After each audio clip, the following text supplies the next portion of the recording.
আমরা দেখতে পাচ্ছি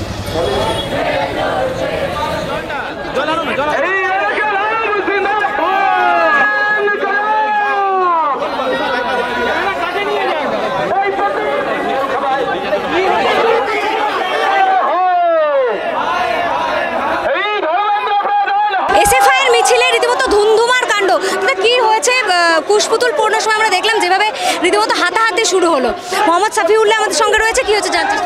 দেখো, একটা জিনিস হচ্ছে যে শাসক ছাত্রদের বিষয়ে, শিক্ষার বিষয়ে যাদের মধ্যে কোনো সংবেদনশীলতা নেই, তারা আসলে শাসক না শোষক সেটা আমরা প্রশ্ন করি। আমরা দেখেছি যে কেন্দ্রের এই আজকের বিজেপি সরকার বা এনডিএ সরকার বা মোদির সরকার, যারা স্লোগান দিয়েছিল এক দেশ এক ধর্ম এক জাতি এক রাজনৈতিক দল, তাদের আরেকটা প্রক্রিয়া ছিল যে শিক্ষার কেন্দ্রীয়করণের মধ্য দিয়ে তারা এনটিএকে তৈরি করেছিল 2017 সালে। গত 7 বছরে এনটিএ বারে বারে ব্যর্থ হয়েছে।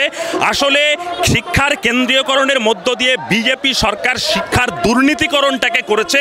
যে বিজেপি শাসিত মধ্যপ্রদেশে ব্যাপম কেলেঙ্কারি দেখেছিলাম, আজকে এই নিটের মধ্য দিয়ে দেখছি ব্যাপম 2, যা গোটা ভারতবর্ষের ছাত্র সমাজ এই বিজেপি শাসনে তাদের এই দুর্নীতির মধ্য দিয়ে স্তম্ভিত। অবিলম্বে এই এনটিএকে বাতিল করতে হবে। আর একদিন যদি মিনিমাম লজ্জা থেকে ধর্মেন্দ্র প্রধানের এর শাসন ক্ষমতায় অর্থাৎ মন্ত্রী পদে থাকার কোনো নৈতিক অধিকার নেই। আর আজকে এ বাংলার বুকে দলদাস পুলিশ এ কাজ করবে। তার কারণ হচ্ছে কি, আমরা বাংলাতে একই জিনিস দেখছি, যখন কেন্দ্রে দেখি নিটে দুর্নীতি, কেন্দ্রে দেখি নেটে দুর্নীতি, আমরা দেখি এনটিএর মধ্য দিয়ে একের পর এক পরীক্ষায় প্রশ্নপত্র ফাঁস। এ বাংলার বুকে মমতা বন্দ্যোপাধ্যায়ের শাসনে আমরা দেখেছি এসএসসির দুর্নীতি, টেটের দুর্নীতি, অজস্র দুর্নীতি, এক প্রকার ছাত্রদের ভবিষ্যৎ নিয়ে ছিনিমিনি খেলা।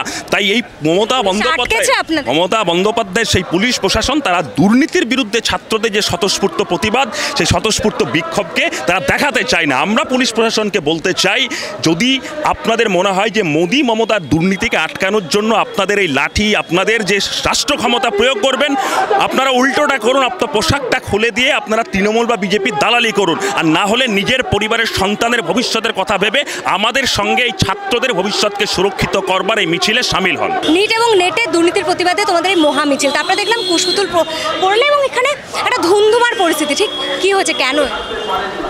মমতা ব্যানার্জির কুশপুতুল পড়ানো হচ্ছিল, সুকান্ত মজুমদারের কুশপুতুল পড়ানো হচ্ছিল। তাহলে মমতা ব্যানার্জির পুলিশ এসে সুকান্ত মজুমদারের কুশপুতুল পড়ানো থেকে আটকাচ্ছে। এইটা হলো বাংলার অবস্থা। এই দুটো সরকার, টেট থেকে নেট, এটা বুঝতে হবে, টেট থেকে নেট। এই জন্যই আমরা বলছি, শুধু নেট বলছি না, টেট থেকে নেট, গোটা পড়াশোনার ব্যবস্থাটাকে এরা সকলে মিলে হচ্ছে যে একটা স্থবিরতার মধ্যে দুর্নীতির পরাকাষ্ঠায়, দুর্নীতির মুড়ে রাখবার বন্দোবস্ত করেছে, যাতে ছেলে মেয়েদের মধ্যে থেকে পড়াশোনার আগ্রহটাই নষ্ট হয়ে যায়। গোটা দেশ জুড়ে একটার পর একটা পরীক্ষা বাতিল হচ্ছে। এনটিএ দায়ী, এনটিএকে রেসপন্সিবিলিটি নিতে হবে। ধর্মেন্দ্র প্রধান এখনও অবধি এনটিএকে কেন বাতিল ঘোষণা করতে পারছে না? কোন কম্পালশন আছে? কত টাকার ট্রানজ্যাকশন হয়েছে এনটিএর সঙ্গে ধর্মেন্দ্র প্রধানের? সুকান্ত মজুমদার একজন কেন্দ্রীয় শিক্ষা প্রতিমন্ত্রী, সে একটা শব্দ ব্যয় করলো না নেট পরীক্ষাটা বাতিল হওয়ার পর থেকে। নিট পরীক্ষা বাতিল হওয়ার পরে সুকান্ত মজুমদার একটা কথা বলেছিল, তাও সেই কথাটা ছিল একটা বিদ্বেষমূলক, একটা সাম্প্রদায়িক বক্তব্য। আল আমিন মিশনের মতন একটা ঐতিহ্যশালী একটা প্রতিষ্ঠান, যে প্রতিষ্ঠানের মাধ্যমে বহু ছেলে মেয়ে, এই রাজ্যের বহু ছেলে মেয়ে, তারা হচ্ছে যে সমাজের নানা জায়গায় প্রতিষ্ঠিত হতে পেরেছে পড়াশুনো করবার পরে, সেই প্রতিষ্ঠানকে একদম টার্গেট করে সুকান্ত মজুমদার তার বক্তব্য রেখেছিল। আমরা সেই দিনই বলেছিলাম যে সুকান্ত মজুমদারকে ক্ষমা চাইতে হবে, নয়তো ছাত্র বিক্ষোভের মুখে পড়তে হবে। তারপরের দিন থেকে সুকান্ত মজুমদার গায়েব, খুঁজেই পাওয়া যাচ্ছে না। কলকাতাতে পা রাখবার দম দেখাচ্ছে না। 10:45টার সময় দমদম এয়ারপোর্টে নামছে, 11:20-তে আবার গাড়িতে করে নামছে, শিয়ালদা থেকে ট্রেনে উঠে মালদা চলে যাচ্ছে। বেসিক্যালি সুকান্ত মজুমদার, ধর্মেন্দ্র প্রধান, এদের দুজনেরই হাত আছে এই এনটিএকে এখনও পর্যন্ত টিকিয়ে রাখার পেছনে। যে এনটিএ গত 7 বছর ধরে একটার পর একটা পরীক্ষাতে অব্যবস্থার দৃষ্টান্ত রেখেছে, একটার পর একটা পরীক্ষাতে যে এনটিএ দুর্নীতির কথা সামনে এসছে, পরীক্ষা পদ্ধতি নিয়ে নানান সমস্যা সামনে এসছে, সেই এনটিএকে টিকিয়ে রাখছে সুকান্ত মজুমদার এবং ধর্মেন্দ্র প্রধান। এদের দুজনকে পদত্যাগ করতে হবে, এনটিএকে বাতিল করতে হবে। আর যে কলেজ অ্যাডমিশন শুরু হয়েছে, কলেজ অ্যাডমিশনের যে পোর্টাল এখন শুরু হয়েছে, সেই পোর্টালের মধ্যে দাঁড়িয়ে একাধিক অব্যবস্থা। দুদিন ধরে কলেজ অ্যাডমিশন চললো, দুদিন ধরেই হচ্ছে যে একাধিক অব্যবস্থার খবর সামনে এসছে। ওবিসি ক্যাটাগরির ছাত্রছাত্রীরা তারা কোন উপায়ে এই কলেজ অ্যাডমিশন প্রক্রিয়াতে যুক্ত হবে, কলেজ অ্যাডমিশন প্রক্রিয়ায় অংশগ্রহণ করবে, তার কোনো গাইডলাইন রাজ্যের সরকার দেয়নি। রাজ্যের সরকারের অপদার্থতার জন্য, রাজ্যের সরকারের কাটমানি কামানোর উপায়ের জন্য হাজারো ওবিসি ক্যাটাগরির ছাত্রছাত্রী আজকে অবৈধ সার্টিফিকেট নিয়ে হাতে ঘুরতে হচ্ছে, কারণ সমস্ত সার্টিফিকেট বাতিল ঘোষণা হয়ে গেছে হাইকোর্টের পক্ষ থেকে। রাজ্যের সরকার এখনও পর্যন্ত কোনো রকম গাইডলাইন দেয়নি। রাজ্যের সরকারকে ইমিডিয়েট গাইডলাইন প্রকাশ করতে হবে। কেন্দ্রীয় অ্যাডমিশন পোর্টালের ক্ষেত্রে যা যা অব্যবস্থা আছে অবিলম্বে তার সমাধান করতে হবে। কেন্দ্রের বিষয়ে ইমিডিয়েট এনটিএকে বাতিল করতে হবে। ধর্মেন্দ্র প্রধান, সুকান্ত মজুমদারকে ইস্তফা দিতে হবে, পদত্যাগ করতে হবে। নিট, নেট, টেট এই তিনটে রাজ্য থেকে কেন্দ্র শিক্ষা দপ্তরটাকে আরএসএস, বিজেপি, তৃণমূল মিলেমিশে বিক্রি করে দিচ্ছে। যাদের বাবার পকেটে টাকা আছে তারা শিক্ষা পাবে, আর যাদের পকেটে টাকা নেই, মানে যোগ্যতা থাকা সত্ত্বেও তারা চান্স পাবে না।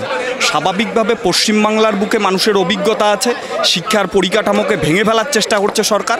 ঠিক একইভাবে কেন্দ্রের মোদী সরকারও এই কাজ করছে। স্বাভাবিকভাবে নিটে দুর্নীতির থেকে শুরু করে নেটে দুর্নীতির থেকে শুরু করে আমাদের রাজ্যে টেটে দুর্নীতি। স্বাভাবিকভাবে এসএফআই বরাবরই লড়াইয়ে ছিল, রাস্তায় ছিল।